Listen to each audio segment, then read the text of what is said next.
Hello guys, welcome back to SMR defence YouTube channel.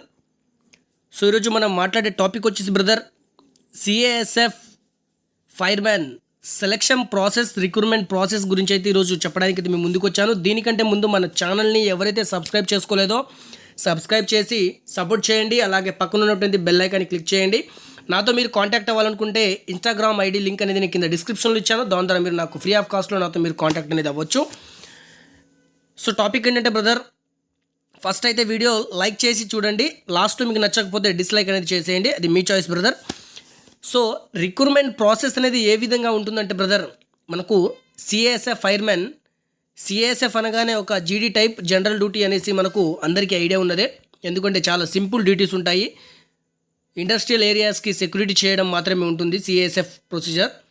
So firemen అంటే అందులో fire సంబంధించినటువంటి డిపార్ట్మెంట్లో మనం సెలెక్ట్ అయ్యేది, దాన్నే ఫైర్మెన్ అనేసి అంటారు. సో ఇందులో ఫస్ట్ రిక్రూట్మెంట్ ప్రాసెస్లో వచ్చేసి బ్రదర్ మనకు ఫిజికల్ ఎఫిషియెంట్ టెస్ట్ అనేది ఉంటుంది బ్రదర్, దాన్నే పీఈటీ అంటారు. అండ్ దాని తర్వాత ఫిజికల్ స్టాండర్డ్ టెస్ట్ అనే పిఎస్టీ అనేది ఉంటుంది. సో ఇది వచ్చేసి మనకు first of all PET PST అయిన తర్వాతే మనకు నెక్స్ట్ ప్రొసీజర్ అనేది ఉంటుంది. ఇందులో డాక్యుమెంట్ వెరిఫికేషన్ కూడా ఉంటుంది బ్రదర్, అంటే మన యొక్క డాక్యుమెంట్స్ కొన్ని చూస్తారు. సో రిమైనింగ్ వచ్చేసి మెడికల్ ఎగ్జామినేషన్లో మాత్రం కంప్లీట్గా చూడడం అనేది జరుగుతుంది. సో ఈ పీఈటీ పిఎస్టీ అయిపోయిన తర్వాత మనకు నెక్స్ట్ ప్రొసీజర్ వచ్చేసి రిటన్ ఎగ్జామినేషన్ అనేది ఉంటుంది. సో ఈ రిటన్ ఎగ్జామినేషన్ ఈ పీఈటీ పిఎస్టీలో స్టార్టింగ్లో మనకు ఎంటర్ అయిన తర్వాత మన యొక్క left hand thumb impression and right thumb impression అనేది ఆర్టీఐ అండ్ ఎల్టీఐ ఫింగర్ అనేది ఇంప్రెషన్ అనేది తీసుకోవడం జరుగుతుంది before physical standard test.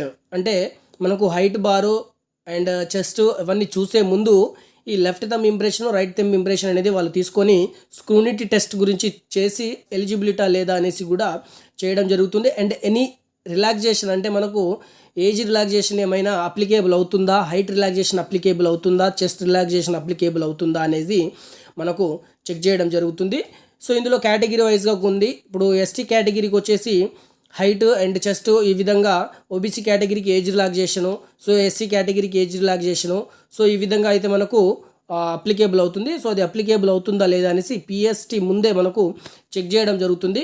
So ఇక్కడ ఫిజికల్ ఎఫిషియెంట్ టెస్ట్ వచ్చేసి బ్రదర్ 5 కిలోమీటర్లు ఉంటుంది. దాన్ని 24 నిమిషాల్లో అయితే మనం కంప్లీట్ చేయాలి, క్రాక్ చేసి పడేయాలి. 5 కిలోమీటర్స్ అంటే ఎస్ఎస్సి జీడీ జనరల్ కానిస్టేబుల్ ఏదైతే నోటిఫికేషన్ ఉందో సేమ్ దానిలాగానే 5 కిలోమీటర్స్ని 24 మినిట్స్లో క్రాక్ చేసేయాలి.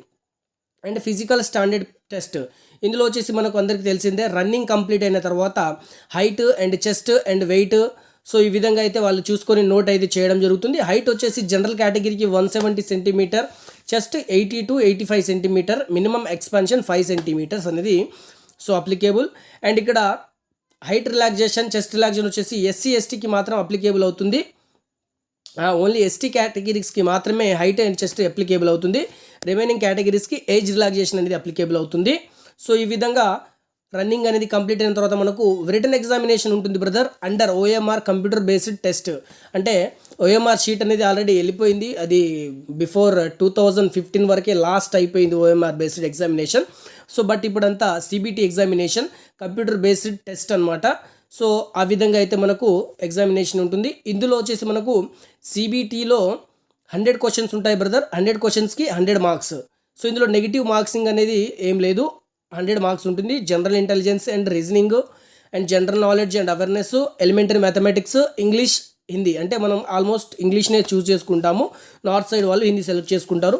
టోటల్ 120 మినిట్స్కి 100 క్వశ్చన్స్.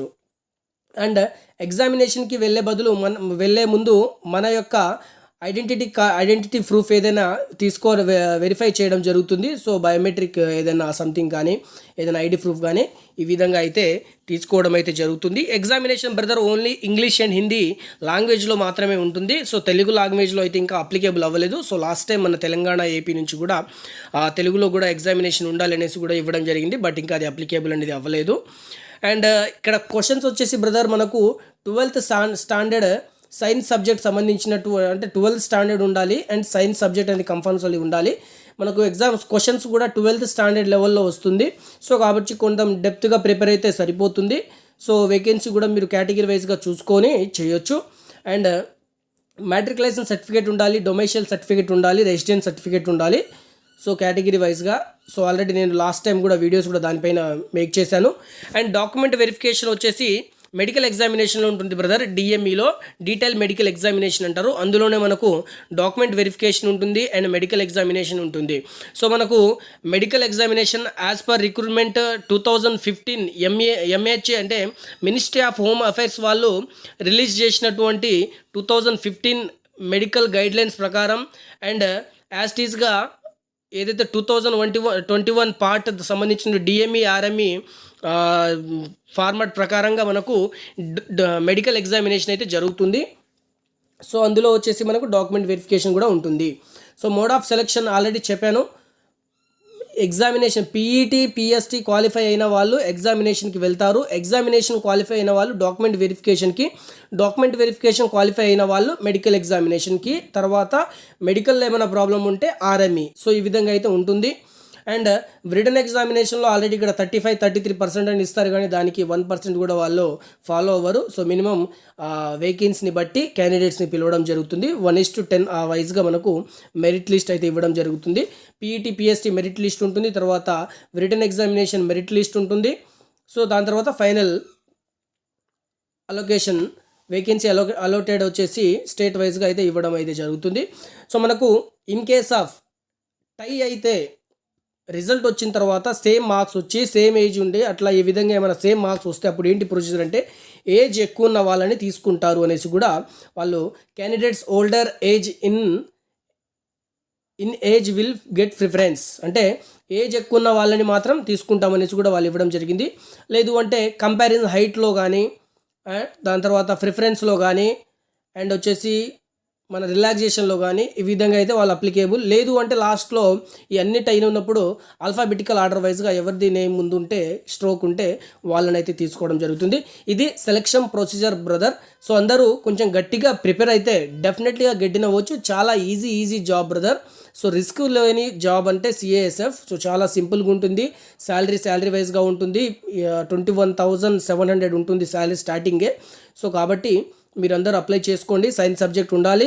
సో అప్లై చేసేటప్పుడు జాగ్రత్త, ఫోటో పైన డేట్ అనేది కంపల్సరీ ఉండాలి, నేమ్ కూడా ఉండాలి అండ్ సిగ్నేచర్ కూడా మెన్షన్ చేసి కరెక్ట్గా జేపీజీ ఫార్మాట్ అండ్ వచ్చేసి డాక్యుమెంట్స్ వచ్చేసి పీడిఎఫ్ ఫార్మాట్లో అయితే అప్లోడ్ చేయాలి. ఈ వీడియో కనుక నచ్చితే బ్రదర్ లైక్ చేయండి, షేర్ చేయండి. మళ్ళీ నెక్స్ట్ వీడియోలో కలుద్దాం బ్రదర్. జై హింద్, జై భారత్, వందే మాతరం.